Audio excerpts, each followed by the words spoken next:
Welcome everyone to another episode of Get Tech Smart. I am your host, Flo Nicholas, and I am absolutely excited today because we already had a Discovery Channel star. If you guys remember, we had P1 on here talking about battle bots.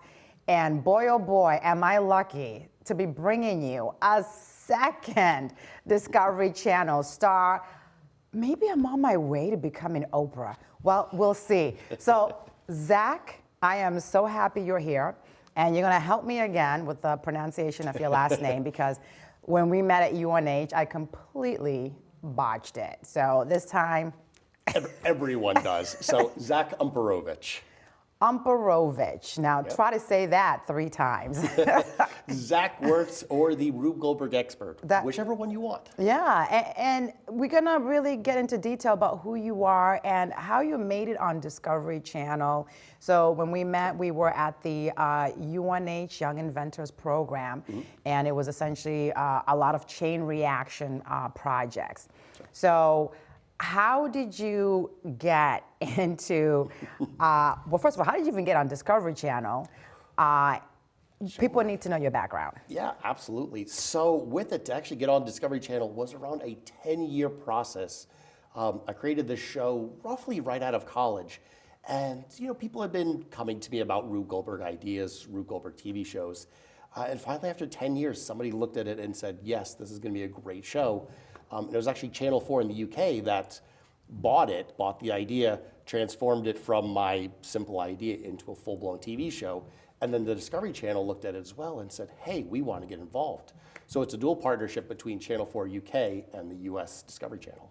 Wow. So we're going to kind of get into a little bit more details, right? Because we're throwing out some words like Rube Goldberg and people are probably like, you lost us. What's going on here? So let's go to the very basics here and have people have a good understanding of what that is and how that translates into your show. Sure. So like I mentioned, I'm a Rube Goldberg expert, and that means, well, Rube Goldberg was a cartoonist in the early 1900s, and he took these drawings that he made, basically just showing a really simple task, such as watering this plant. Maybe not this one, it's not alive, but watering a plant and making it incredibly complicated. Just, you know, if you've seen those online contraptions where you turn on a switch, which a fan blows a boat across some water, knocks over some dominoes and a marble triggers, so on and so forth.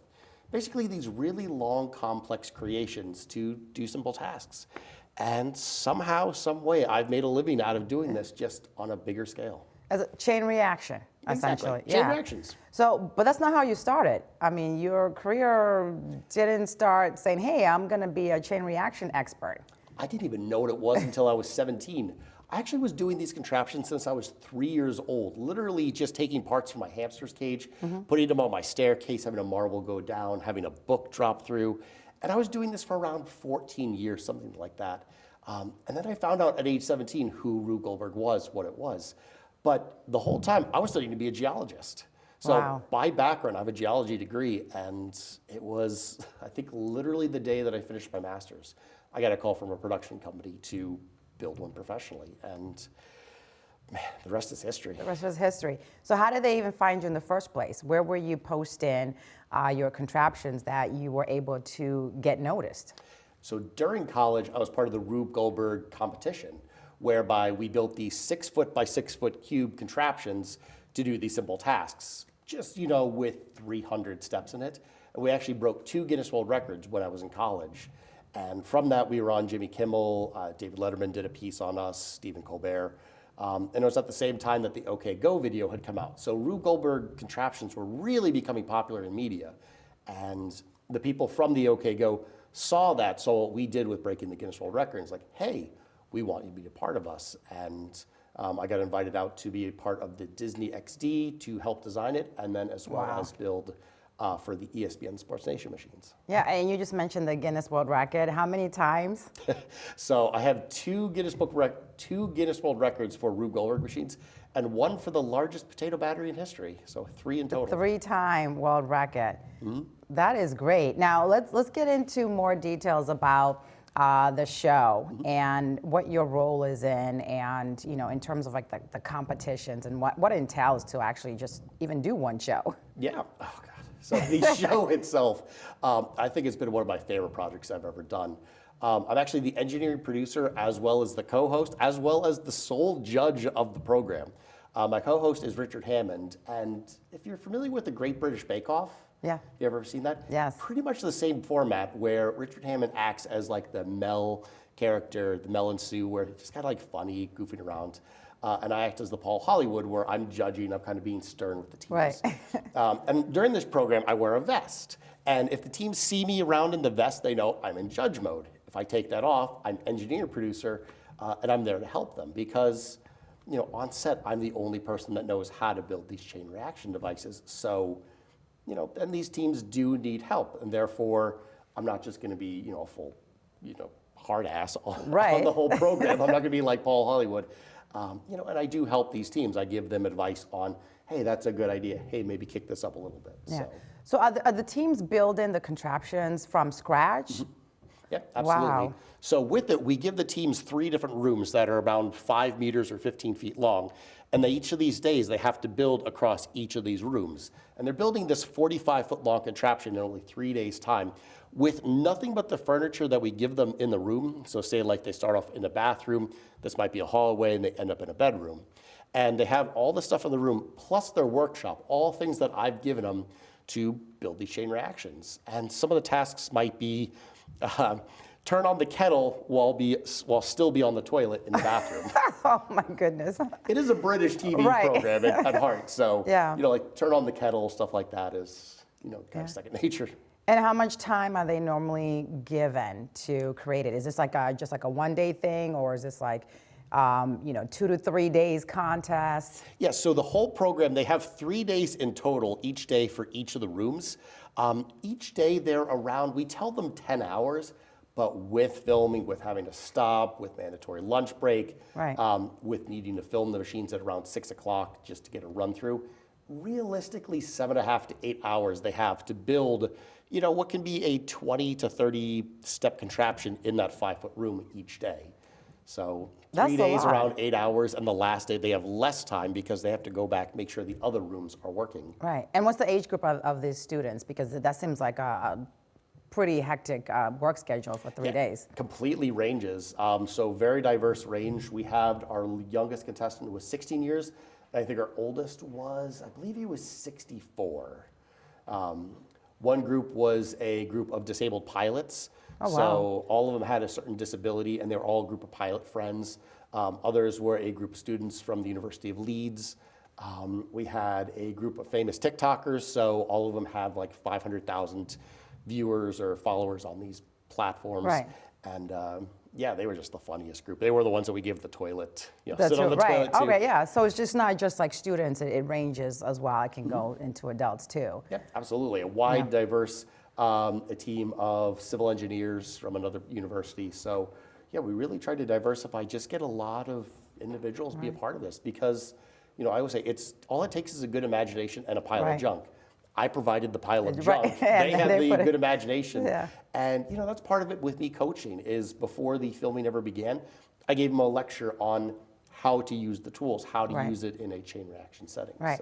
So do you think that you have to kind of have, one, you got to know how to use the tools, but you kind of have to have the functionality of a mindset of how chain reactions work to really be a serious competitor on the show? Absolutely. And to test that, I actually made each of the teams have a challenge. They had to build a machine at home, film it, and then I had to see that, and I had to approve of the teams, as well as, of course, all the other executives. Right. But they had to prove that they could build a machine. And then with it, once they got approved, they went through my boot camp I had a full lecture series on how to build it, because I go around New Hampshire and New England giving presentations on how to build these contraptions. And I just modified it to be a little bit more rigorous for our contestants. Right. Now let's talk about the company that you created, Zyynlabs. Tell us a little bit more about that and what you're doing and how it relates to the show. Sure. So Zyynlabs is a company where basically the top kinetic artists, engineers, people that have worked with over the years in all these projects, we've gathered together and it's just formed this collaboration where we go and do these bigger projects. Not just Rube Goldberg, but anything that's going to be creative and really imaginative and inspiring for audiences. One such being Lay's that we just finished up. whereby we built that world's largest potato battery. Yeah. So just, we try to create installations, we try to create these pieces of amazement that are just fantastic. And Zyynlabs is the spawn of Zyynlabs, the group that formed or created the OK Go machine. Yeah, and now when you say potato battery, what exactly is that? So a potato battery, I don't know if you know this, you can actually get power from a potato, whereby if you take a potato, it's basically considered electrolyte. If you stick two different pieces of metal in it, a piece of copper and a piece of zinc, what happens is in the potato, the phosphoric acid strips electrons from one metal, brings it to the other, and if you connect wires to it, you're essentially making a battery, a very weak battery. I just happened to connect, 8,540 potatoes together in order to power a recording studio. Oh my goodness. We recorded a hit song off of Anitta, a Brazilian pop star. And I also had to invent a brand new method on how to get the power out of potatoes. So really, because normally you can just stick the metals in there and then maybe light up a tiny LED. But if you boil the potatoes, if you use a different type of metal, if you orient them in a certain way, there's a whole big list of inventing things we went through. We were able to generate enough power, I believe 12 watts originally, and then over the course of 24 hours, 76 watts of power off of just potatoes. But like 8,000 potatoes for the studio. Yes. So 8,000 Lay's potatoes. I always like to mention they were Lay's specific brand potatoes. So who needs a generator, right? You just need 8,000 potatoes, Lay's potatoes, to just power your house if you ever lose power. It worked really well, and lemons work really well. Lemons are another one. Oh, wow. So look at that. 2 months of experimenting to figure that one out. But yeah, that's what Zyynlabs does. It's just like these crazy creative things. We've done installations for Target. We did a Red Bull machine, whereby that was a machine started with somebody parachuting out of an airplane, race cars going around.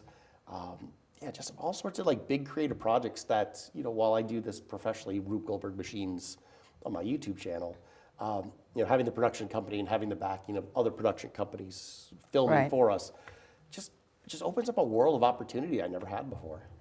Wow. So I guess what made you decide, like, hey, Contraption Masters is, first of all, how did you come up with the name? Let's start there. So that was, it was in the works for about 2 years. I didn't come up with it. There was a lot of lists, a lot of meetings, a lot of late night bar sessions with the commissioners to really like come up with a name for it. And in the in the UK, it's called Richard Hammond's Crazy Contraptions. Yes, I saw this different name, yeah. Exactly. So for the Channel 4 format, Crazy Contraptions, in the US, Contraption Masters, because there's a lot of those master shows in here, and Discovery wanted in on that, I believe. Right. I'm also a producer on Domino Masters. I don't know if that had anything to do with it, but there's Lego Masters, Domino Masters, Contraption Masters. They just kind of all fits in a theme, and when people are searching for it, you're probably going to find Contraption Masters amongst all that. So we see like competitions like with First, where they have the robotic competitions. What about people who want to participate in chain reaction competition? Do we have anything going on in New Hampshire? Have you ever thought about like your version of First Robotics, but for chain reactions at a bigger scale? I would love to be able to do it in New Hampshire specifically. Internationally and, nationally as well, there's the Rube Goldberg Incorporated, where it's the legacy of Rube Goldberg, that cartoonist. His family actually runs an online competition where people can build these machines at home. They can submit them. Actually, the submission deadline was just a couple days ago, and I got to judge them now. But people can build these machines at home, submit them, and just trying to think of a good way to, not supposed to promote it too much, but the same way. More just like, I would love to be able to run my own competition, because years and years ago, I mentioned I was a part of the collegiate competition at Purdue University for building these 6-foot contraptions. That program got killed by Rube Inc., so that's kind of why there's like that little that I'm gonna be a little hush hush on. But so the old program died out a while ago, trying to do these collegiate machines, and I would love to be able to do something like that again in New Hampshire, at least in New England. There is talk of revitalizing it, possibly having Zyynlabs sponsor that program again, having teams do that. Because right now, what used to be a contest of around 100 teams from around 50 colleges has died down to around only 10. Wow, that's a huge drop. Yeah. Wow, and I can definitely, just based on what we saw when we were at the UNH Young Inventors program, the kids get so excited, right? And it is just such a great way for them to learn, Right. you know, hands-on, problem solving, working as a team. I think when I actually ran into you, there were two girls who were trying to get their contraption to work, is the one where they got to feed the dog. Like, I think the dog food was supposed to come out and they were just struggling. But they were still very persistent. They kept going at it. And I loved it this year that, you know, that was probably 3 times as many machines as there was the previous years. But with COVID, there's been a huge drop off. But yeah, it's something where I would love to be able to get into more New England schools, present to them, teach them about Rube Goldberg, teach them about chain reaction, teach them about inventing, because, you know, with it, being able to have more students go there, you saw the excitement in their eyes. Oh, yeah.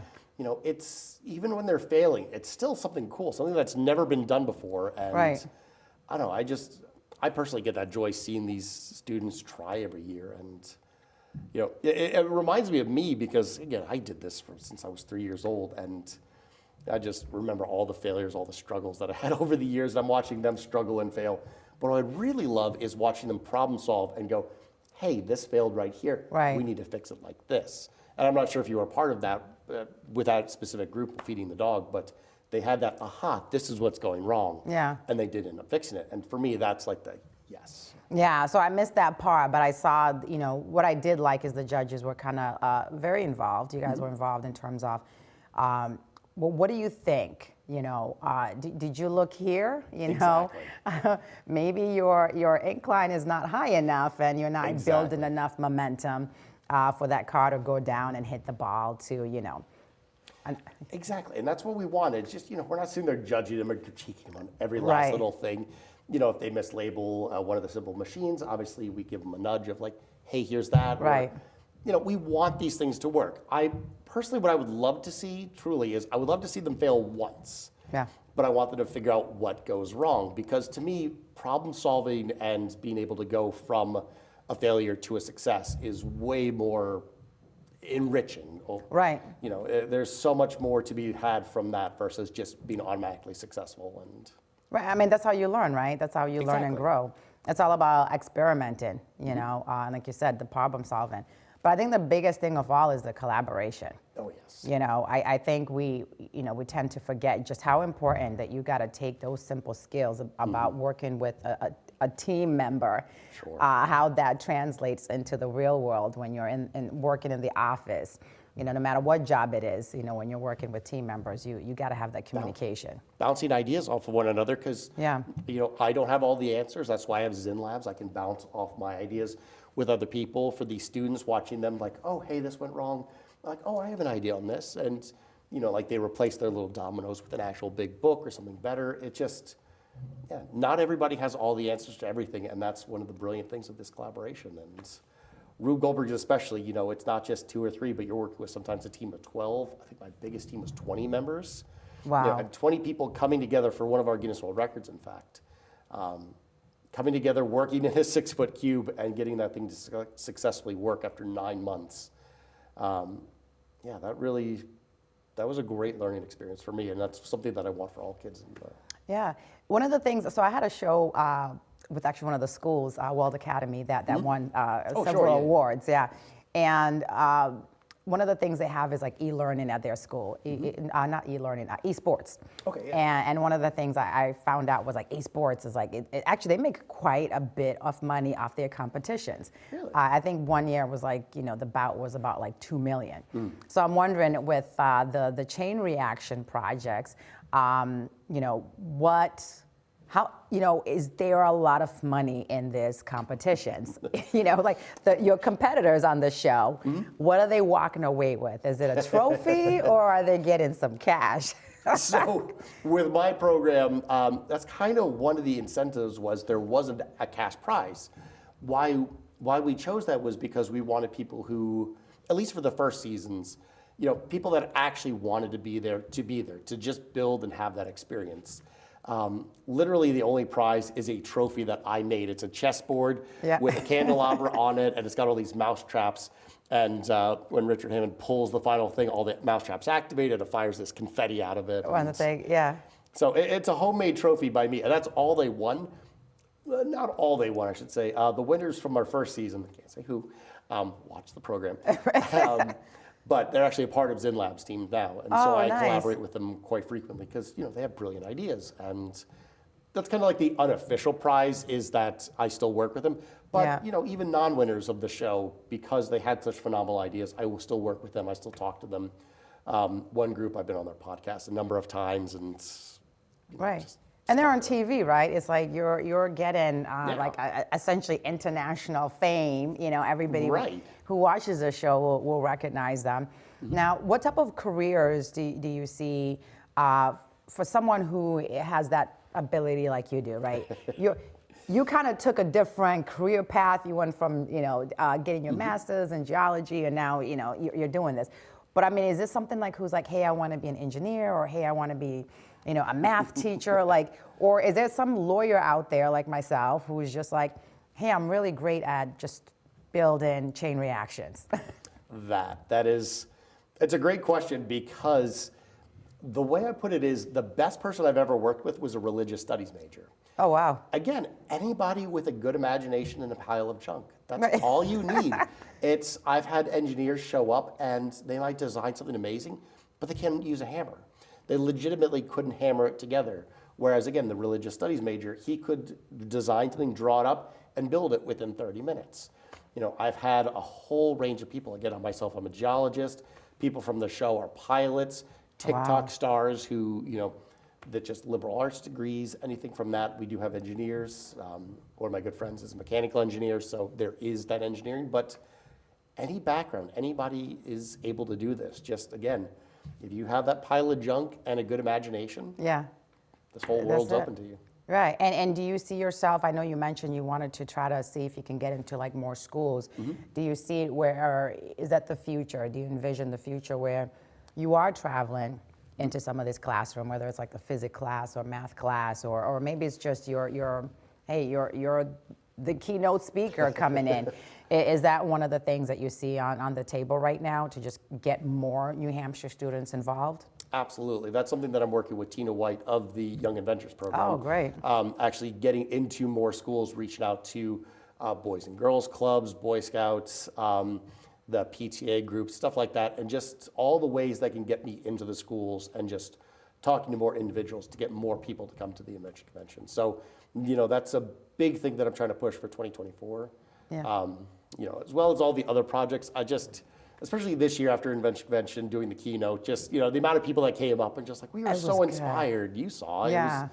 It was just, something I went back to my assistant and I was like, let's make next January, let's make this a priority where I'm here in the state, I'm just focusing on this because, I don't know, it was rewarding. It's rewarding, and I think it's going to be beneficial for a lot of students. Yeah, I mean, it was packed. It was really packed in there. was. It was great. I was actually quite shocked. Because sometimes at those events, you're like, we get 20 people, that's great. But they had to actually put more chairs. Right. Which is nerve-wracking. You and I were on the stage. It's just like you look out and it's like. I was sweating. It was a little bit hot. So I was sweating.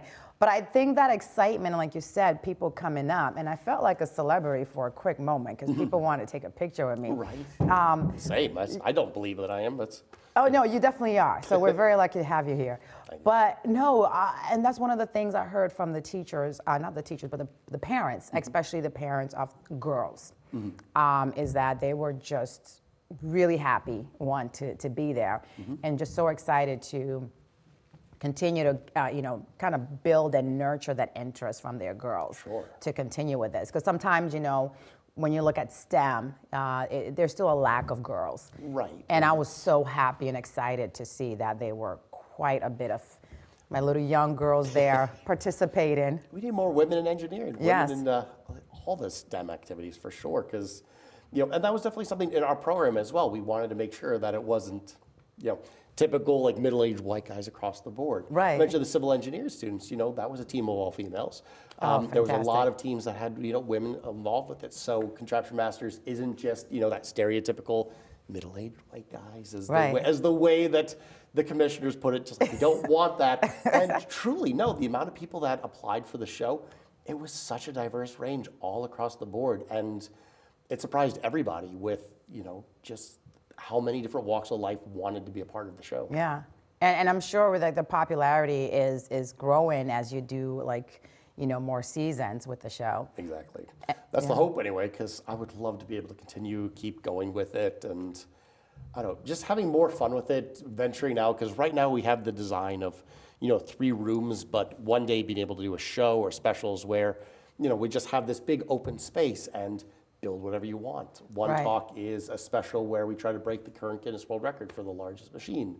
Other specials where it's me versus a team. So literally just me by myself against a team of 3 and see how it comes out. I just finished up a couple weeks ago a machine where it was a live build over the course of 7 days in Seattle that launched a boat. It was 2,000 square feet, 100 feet long, and legitimately lifted a 17-foot boat in the air. Built in 7 days. By yourself? Yep. That is crazy. that is crazy. So I saw that when I was doing my Google search. I always like to Google my guests. But no, I would think you would have a whole crew of people. How do you do it just by yourself? I mean 30 years of experience helps me. But and I had a little doodle that I came up with in advance. I drove to Seattle for that, so I had about 6 days in my head to plan it out. Are you like Mr. T who fears flying, or you just like to drive? I needed my equipment. Okay. So trust me, I would have loved to have flown to Seattle, but especially in February, good Lord. But no, I needed all my equipment, so I had to drive out there, which was, God. That's a lot. Yeah, but it gave me that time to plan the machine in my head, and just when I got there, I had the design in it. But it also makes it harder to work with the team in that regard because everything's in my head, and it's just easier for me to go. Done. And put together. Now, is there one part of the world that seems more nerdy when it comes to loving chain reaction? Where is your biggest fan base? Japan. Japan has always been huge in these sort of contraptions. Yeah. There was a show in the late 90s, Pitagora Switch, where it was just a lot of little marbles and dominoes and stuff like that, but really just chain reaction devices. Chain reaction being different than Rube Goldberg. Rube Goldbergs have a theme behind them, so the boat machine, all nautical equipment, watering a plant, you might have all gardens. Theirs was just chain reaction, where it's just a marble and dominoes and tracks and stuff like that. Really cute, really fun, but all chain reaction. I try to stick with Rube Goldberg in the theme because I find there's humor. In that nautical machine, I had a salmon slap somebody in the face. Really? But in Japan, when I look on my YouTube views, and it's just you get a lot of views from that region. Right.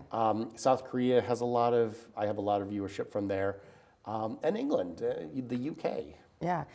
I don't know if you're familiar with the show American Ninja Warriors. Mm-hmm. Sure. So it's kind of almost like a big whole chain reaction, but more like the human going through it. Yeah. Have you ever thought about kind of building something similar? The closest was the Red Bull, where so we had the parachuter drop out of the plane, and then there was a skateboarder and a guy with he teed up a putt, stuff like that. I've thought about it, and I actually have one that I'm building in Vermont in about 3 weeks for a museum. And we are going to incorporate a good amount of humans with it. Yeah. Mainly for the safety of the museum, because I'm working on a lot of glass displays. So it's going to be humans as my way of turning corners and not having to destroy things. But having a full human machine is one that I've wanted to do, and one that I pitched for the special for the show. Oh, nice. So potentially in the works. We'll have to just wait and be surprised. Bring back a lot of our old contestants would be a phenomenal idea for that. Yeah. Or winners competition, winners come together and compete against each other. Or maybe the people who didn't win have a second chance to come back and do it. There's so many options for, I mean, just even the leftover materials, having, so much of the stuff that I put in the workshops is left over that I'd be more than happy to give those teams a second chance to come out. Because a lot of times with Rube Goldberg, it's Murphy's Law, is something goes wrong that you weren't expecting it. Maybe they didn't have enough time to build. And sometimes we have teams that maybe are more deserving, but I've got to give it to the others because, their machine was successful. So. Yeah. And I mean, this is all just like so exciting. And I know before we started recording, we talked about how you fly out for 2 months and you go to the UK, and we're like, hey, pack us in your suitcase, we'll come with you.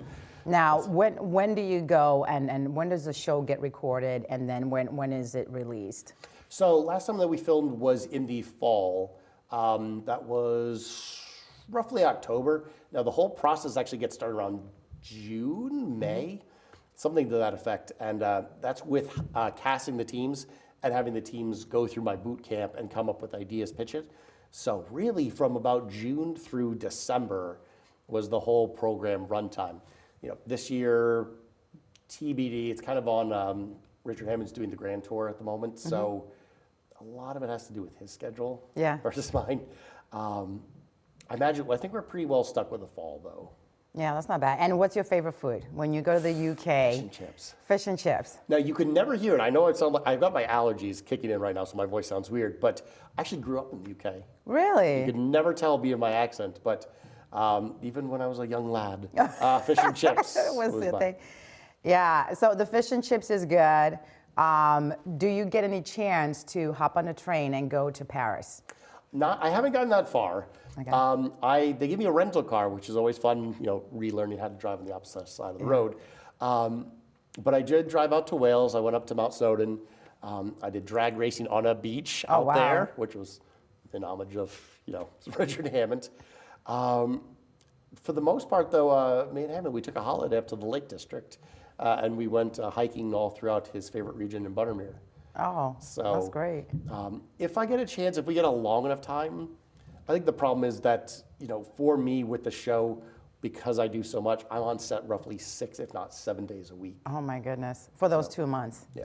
That's a lot. Yeah, everyone knows that most of the time I'm the first one on set. I'm usually the last to leave, besides some members of production who are just, backing up filming. But with having to reset the workshops, with having to coach the teams, with having to, obviously judge. And then part of it is also my master classes, where throughout it I give little talks on how to build certain Rube Goldberg things. I have to stay late and actually build the models because it's based on what the teams are actually doing. And I have no idea what they might, we talk about their plans, but I don't know exactly. So it's like, all right, I have to watch them, then I have to come up with a model, and then I build it after hours in the workshops. So. How do you hype them up? Because I'm sure some of them probably come in, first of all, like terrified. It's, once they see the set, once they see all the cool objects that we've laid out for them, there's only been one person out of any of them that just had like even a slightly negative attitude. Everyone else had come in so hyped and pumped, and nobody's nervous because, think Paula Hollywood again. A lot of people are intimidated by him.